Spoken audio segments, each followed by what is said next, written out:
The Parliamentary Assembly of the Council of Europe has just adopted your report, Trafficking of Migrant Workers for Forced Labour. What are the key conclusions?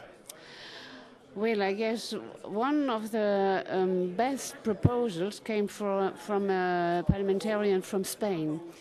She proposed to harmonize all laws and legislation within Europe. Council of Europe states would be ideal, but if we can get it for the EU member states, that would be already something. What is happening now, victims of trafficking are oft penalized for having been violated immigration laws, because most of them don't have any papers, no documents, because the perpetrators are taking their documents and throw them away or keep it somewhere.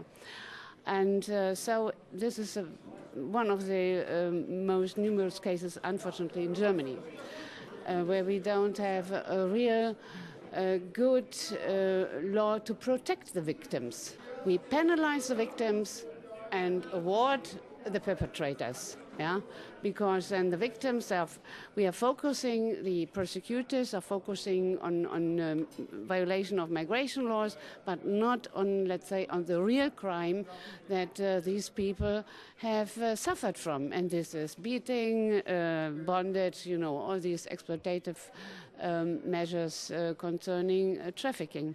So this is, for me, one very important proposal. So as long as we don't have this strong protection of victims, I guess we will only, get at the surface of the whole organized crime.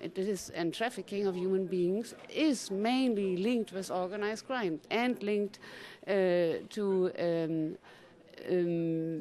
trafficking, smuggling of weapons and drug smuggling. These are the most profitable businesses on earth.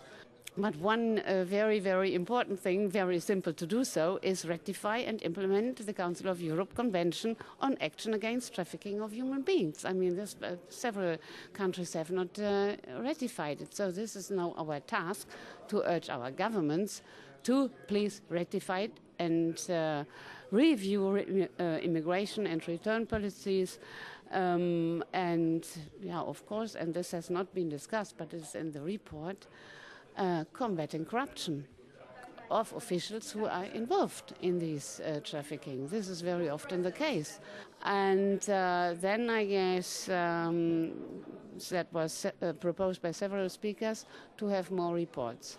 One specific aspect of focus should be on diplomatic households. We know, everybody knows, that there is a lot of slavery, modern-day slavery in diplomatic households, because nobody can check on them. And then what I found also very interesting, that was said by one speaker, we need to involve business. We should really disseminate and scandalize those enterprises where we know exactly, construction, for instance, or textile, they employ slaves, and then really, make it public and ask customers, don't buy these products.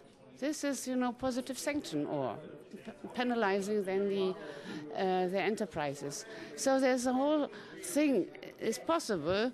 It is just a matter of also put it in practice. And what is certainly very needed is more international cooperation on that. I mean, trafficking is international business, and there is hardly, apart from Interpol, few methods. I'm always very surprised to realize, when we are discussing that in the German context, how little they cooperate with their colleagues in other countries. It's not constrained to Germany. No, it is an international problem. So I hope that with this report now we can do something and go to our governments and civil societies and to migrant associations to raise the awareness of this big problem. Yeah, it is modern-day slavery and one of the massive violations of human rights.